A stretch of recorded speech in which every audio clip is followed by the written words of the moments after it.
14వ division BJP అభ్యర్థిగా nomination వేయడం జరిగింది. దీనిని దృష్టిలో పెట్టుకొని మా పార్టీ అధిష్టానం మరియు కేంద్ర హోంశాఖ సహాయ మంత్రి వర్యులు బండి సంజయ్ కుమార్ గారి ఆదేశాల మేరకు పార్టీ టికెట్ ఇచ్చిన అభ్యర్థికి మేమందరం కలిసికట్టుగా పనిచేస్తామని హామీ ఇచ్చి నామినేషన్లు ఉపసంహరించుకొని మేమందరం ఈరోజు ఆయనకు మద్దతు తెలుపుతూ మన పార్టీ అభ్యర్థి గుంజేటి శివకుమార్ గారికి మద్దతు తెలుపుతూ మేమందరం నామినేషన్లు ఉపసంహరించుకొని పనిచేస్తామని చెప్పి పత్రికాముఖంగా మేము సోషల్ మీడియా ద్వారా తెలియడం జరుగుతుంది. నా పేరు రాచకొండ కొమరయ్య, 14వ డివిజన్ చింతకుంట. 14వ డివిజన్ ప్రజలందరికీ నా నమస్కారం.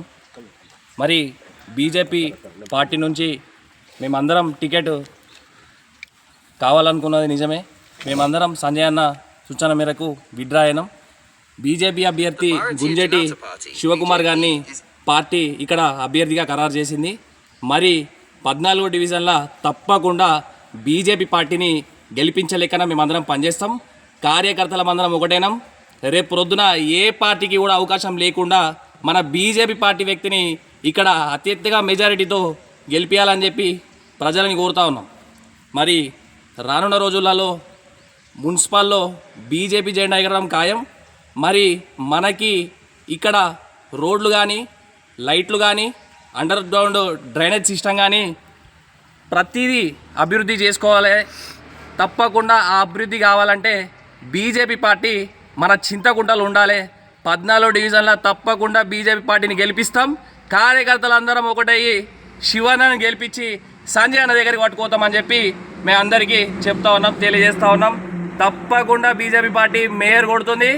తప్పకుండా మున్సిపల్ కార్పొరేషన్ల మేయర్ స్థానం బీజేపీది ఉంటుంది. 66 డివిజన్లలో 60 డివిజన్లు పాత స్మార్ట్ సిటీలు ఉన్నాయి. కొత్తగా ఏర్పాటు చేసిన 6 డివిజన్లకి ఇంకెక్కువ ఫండ్స్ తీసుకొచ్చి ఈ 6 డివిజన్లలో మేము ఇంకెక్కువ అభివృద్ధి చేసుకుంటామని చెప్పి తెలియజేస్తూ ఉన్నాం. 6 డివిజన్లలో చింతకుంట ఒకటి. తప్పకుండా బీజేపీ పార్టీ అభ్యర్థి గెలిస్తే ఇంకెక్కువ పనులు చేసుకోవచ్చు అని చెప్పి 14వ డివిజన్ ప్రజలకి మేము తెలియజేస్తూ ఉన్నాం. అందరికీ నా నమస్కారం. బీజేపీ జిందాబాద్. నరేంద్ర సంజయ్ గారి నాయకత్వం వర్ధిల్లాలి. పండిత సంజయ్ గారి నాయకత్వం వర్ధిల్లాలి. బీజేపీ జిందాబాద్. బీజేపీ జిందాబాద్.